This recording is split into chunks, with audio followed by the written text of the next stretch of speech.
Everything in this video and on this channel is not financial advice and is purely intended for educational purposes. The biggest outcomes in crypto center around memetics and story far more than technology. The biggest outcomes center around socio-financial networks with broad appeal, not just to crypto natives, but especially to normies.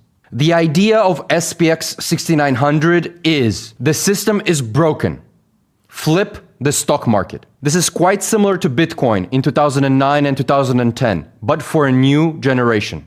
The biggest problems in the world right now are extreme and growing wealth inequality, as well as the hollowing out of the middle and lower classes. A social financial network using crypto and blockchain is an underappreciated way to alleviate some of this pressure. Again, this is exactly what BTC did in 2010s. However, Bitcoin as a financial escape hatch for the middle class no longer works the same way. It is now a $2 trillion asset and now serves a different set of users, needs, and use cases compared to Bitcoin 10 years ago. There is a clear need for something like Bitcoin to re-emerge again. Given the cost of living crisis, low wage growth, high global indebtedness, high likelihood of future printing, and people losing faith in the traditional system. There is now an entire generation of younger people, including younger millennials as well as Gen Z, that have missed the stock market, missed the real estate boom, missed Bitcoin, missed Ethereum, missed gold, and can't find a financial escape hatch. Now enter the new escape vessel. Enter SPX 6900. SPX 6900 is literally trying to be a reincarnation of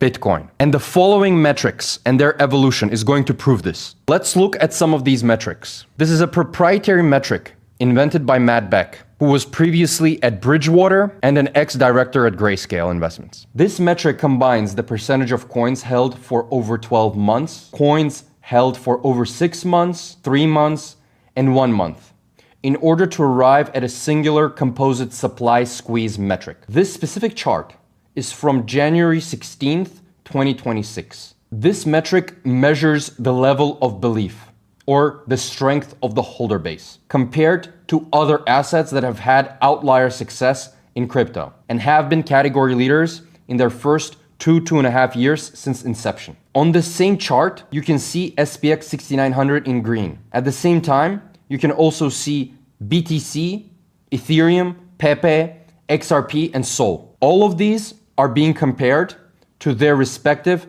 2.5-year mark. So according to this metric, SPX 6900 has a higher level of belief, higher strength of the holder base, and higher level of diamond-handedness compared to Bitcoin, Ethereum, Pepe, Ripple, and Sol at their exact same stage of evolution. That same story is playing out in SPX 6900, but faster and more intensely. The strength of the holder base at this stage is actually stronger than every other asset that we have ever seen. This means that people are saying they're going to squeeze the supply and hold, and they're actually following through on this.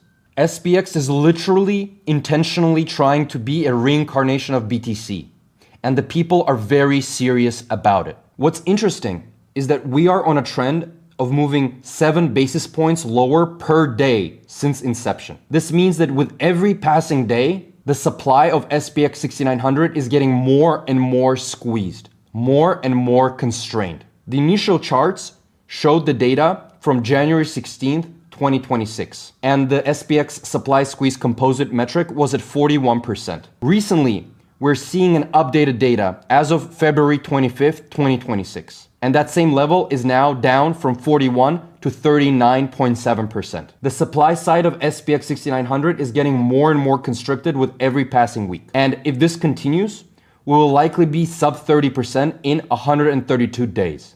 Now, this chart is particularly interesting. Again, we're comparing SPX 6900 to BTC, Ethereum, Solana, and Pepe. And we can clearly see that SPX 6900 is actually becoming more squeezed at a faster rate than even those legendary coins. This is actually a left-brained and analytical way of seeing the fact that people are unbelievably passionate about this movement and are very, very zealous about this mission. Now, here is the interesting part. We're going to overlay the BTC version of this metric alongside the BTC chart. And you can clearly see whenever the BTC supply squeeze composite was flirting with 30-35%, crazy parabolas in BTC USD price action followed in the weeks and months afterwards. You can see this in 2016, 2017. You can also see this in late 2020, early 2021, before the Great Parabola. And you can even see this in 2022, 2023. Similarly with ETH, you can clearly see this in 2019, 2020. The Ethereum supply squeeze composite was flirting with 30-35%, and a giant parabola promptly followed in the months ahead. You can even see this on Doge. Prior to the 2017 Doge parabola, the supply squeeze composite went into 25-30%. And you can clearly see here that the 2017 bull market in Doge followed. Similarly, the Doge supply squeeze composite went under 30% in 2020. And Dogecoin's legendary run towards 85-90 billion followed thereafter. Again, the Dogecoin supply squeeze composite went below 30% in 2023 and 2024. And another bull run in Doge followed after that. So even though this metric is obviously not the end-all be-all, it's a very strong signal and a highly desirable prerequisite for parabolic price action. The more squeezed and constrained the supply side, the higher the impact of any future demand is going to be.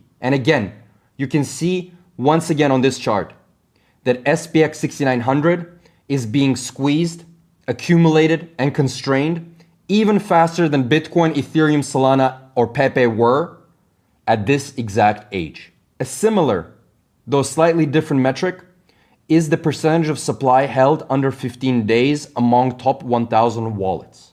And you can clearly see here in the data presented by HolderScan as of February 17, 2026, that SPX 6900 has by far the lowest value.